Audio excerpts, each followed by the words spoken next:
ನಮಸ್ಕಾರ. ನಾನು ನಿಮಗೆ ಇವತ್ತು ಶ್ರೀ ವಿಷ್ಣು ದೇವರ ಬಗ್ಗೆ ಹೇಳುತ್ತೇನೆ. ಶ್ರೀ ವಿಷ್ಣು ದೇವರು ನಮ್ಮ ಹಿಂದೂ ಧರ್ಮದ ತ್ರಿಮೂರ್ತಿಗಳಲ್ಲಿ ಒಬ್ಬರು.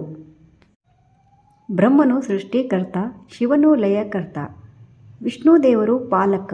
ಈ ಜಗತ್ತಿನ ಧರ್ಮ, ಸತ್ಯ ಮತ್ತು ಸಮತೋಲನ ಕಾಪಾಡುವುದು ಶ್ರೀ ವಿಷ್ಣುವಿನ ಮುಖ್ಯ ಕರ್ತವ್ಯ.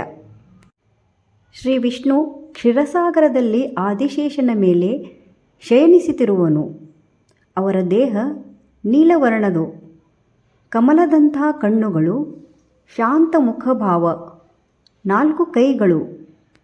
ಆ 4 ಕೈಗಳಲ್ಲಿ ಶಂಖ, ಚಕ್ರ, ಗದಾ ಮತ್ತು ಪದ್ಮ. ಶಂಖ ಧರ್ಮದ ಘೋಷಣೆ, ಚಕ್ರ ಅಧರ್ಮನಾಶ, ಗದಾ ಶಕ್ತಿ, ಪದ್ಮ ಪಾವಿತ್ರ್ಯ. ಇವೆಲ್ಲವನ್ನು ಧರಿಸಿದ್ದಾನೆ. ಅವರ ಪತ್ನಿ ಶ್ರೀ ಲಕ್ಷ್ಮೀದೇವಿ. ಲಕ್ಷ್ಮೀದೇವಿ ಸಂಪತ್ತು ಮತ್ತು ಐಶ್ವರ್ಯದ ದೇವಿ. ಲೋಕದಲ್ಲಿ ಅಧರ್ಮ ಹೆಚ್ಚಾದಾಗ ಅಥವಾ ಧರ್ಮ ಕುಸಿದಾಗ, ಭಕ್ತರು ಸಂಕಷ್ಟದಲ್ಲಿರುವಾಗ ಶ್ರೀ ವಿಷ್ಣು ಅವತಾರ ತಾಳುತ್ತಾರೆ. ಅವರು ಭೂಮಿಗೆ ಬರುತ್ತಾರೆ ಎಂದು ಭಗವದ್ಗೀತೆಯಲ್ಲಿ ಹೇಳಲಾಗಿದೆ.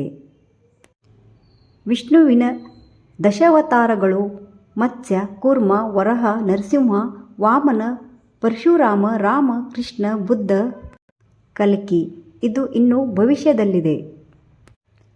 ಪ್ರತಿ ಅವತಾರವು ಅಧರ್ಮವನ್ನು ನಾಶ ಮಾಡಿ ಧರ್ಮವನ್ನು ಸ್ಥಾಪಿಸಲು ಆಗಿದೆ.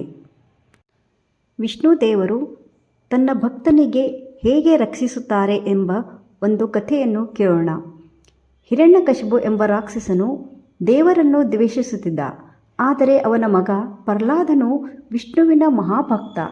ತಂದೆ ಎಷ್ಟೇ ಶಿಕ್ಷೆ ನೀಡಿದರೂ ಪ್ರಹ್ಲಾದನು ಭಕ್ತಿ ಕಡಿಮೆಯಾಗಿರಲಿಲ್ಲ. ಕೊನೆಗೆ ವಿಷ್ಣು ನರಸಿಂಹ ಅವತಾರ ತಾಳಿ ಹಿರಣ್ಯಕಶಿಪುವನ್ನು ಸಂಹರಿಸಿ ಭಕ್ತನನ್ನು ರಕ್ಷಿಸಿದ್ದ. ಇದು ಭಕ್ತರ ರಕ್ಷಣೆಗೆ ವಿಷ್ಣು ಸದಾ ಸಿದ್ಧ ಎಂಬ ಸಂದೇಶ ಕೊಡುತ್ತದೆ. ರಾಮ ಅವತಾರ. ಇದು ಅವತಾರ ಸತ್ಯ, ಧರ್ಮ, ಆದರ್ಶ ಜೀವನದ ಮಾದರಿಯಾಗಿದೆ. ಕೃಷ್ಣ ಅವತಾರ ಪ್ರೀತಿ, ಲೀಲಾ, ಜ್ಞಾನ ಮತ್ತು ಗೀತೋಪದೇಶ. ಅರ್ಜುನನಿಗೆ ನೀಡಿದ ಭಗವದ್ಗೀತೆ ಇಂದಿಗೂ ಮಾನವ ಜೀವನಕ್ಕೆ ದಾರಿದೀಪವಾಗಿದೆ. ವಿಷ್ಣು ದೇವರ ವ್ರತಗಳು, ವಿಶೇಷವಾಗಿ ಏಕಾದಶಿ, ವೈಕುಂಠ ಏಕಾದಶಿ, ಧನುರ್ಮಾಸ, ಸತ್ಯನಾರಾಯಣ ವ್ರತ ಇವೆಲ್ಲವೂ ವಿಷ್ಣು ಭಕ್ತಿಗೆ ಸಂಬಂಧಿಸಲ್ಪಟ್ಟಿವೆ. ಹಾಗೂ ವಿಷ್ಣು ಸಹಸ್ರನಾಮ ಪಠಣ ಮಾಡಿದರೆ ಮನಃಶಾಂತಿ, ಪುಣ್ಯ ಮತ್ತು ಧರ್ಮಬಲ ಲಭಿಸುತ್ತದೆ. ಶ್ರೀ ವಿಷ್ಣುವಿನ ಎಲ್ಲ ಅವತಾರಗಳಲ್ಲಿ ನಮಗೆ ಹೇಳುವುದು ಏನೆಂದರೆ, ಧರ್ಮದ ಮಾರ್ಗದಲ್ಲಿ ನಡೆ, ಭಕ್ತಿಯನ್ನು ಉಳಿಸು, ಸತ್ಯವನ್ನು ಬಿಡಬೇಡ. ಇದರಿಂದ ಜೀವನದಲ್ಲಿ ಶಾಂತಿ, ರಕ್ಷಣೆ ಮತ್ತು ಅಂತಿಮವಾಗಿ ಮೋಕ್ಷ ಸಿಗುತ್ತದೆ. ಶ್ರೀ ವಿಷ್ಣುವಿನ ಪ್ರಸಿದ್ಧವಾದ ಶ್ಲೋಕವನ್ನು ಕೇಳೋಣ ಮತ್ತು ಅದರ ಅರ್ಥ ಕೇಳೋಣ. ಶುಕ್ಲಾಂಬರಧರಂ ವಿಷ್ಣು ಶಶಿವರ್ಣಂ ಚತುರ್ಭುಜಂ ಪ್ರಸನ್ನವದನಂ ಧ್ಯಾಯತೋ ಸರ್ವವಿಘ್ನೋಪಶಾಂತಿಯೇ.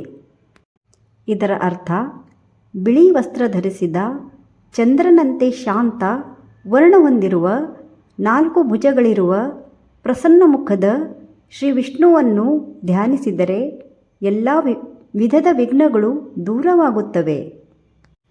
ಈ ಶ್ಲೋಕವನ್ನು ಯಾವುದೇ ಪೂಜೆ ಅಥವಾ ಶುಭ ಕಾರ್ಯ ಆರಂಭಿಸುವ ಮೊದಲು ಪಠಿಸಲಾಗುತ್ತದೆ. ಇದು ವಿಷ್ಣು ದೇವರ ಮಹತ್ವ ಮತ್ತು ವಿಶೇಷತೆ ಮತ್ತು ವಿಷ್ಣು ದೇವರ ವರ್ಣನೆ. ನಿಮಗೆ ನನ್ನ ವಿಡಿಯೋ ಇಷ್ಟವಾದಲ್ಲಿ ಲೈಕ್, ಶೇರ್, ಸಬ್ಸ್ಕ್ರೈಬ್ ಮಾಡಿ. ಧನ್ಯವಾದ.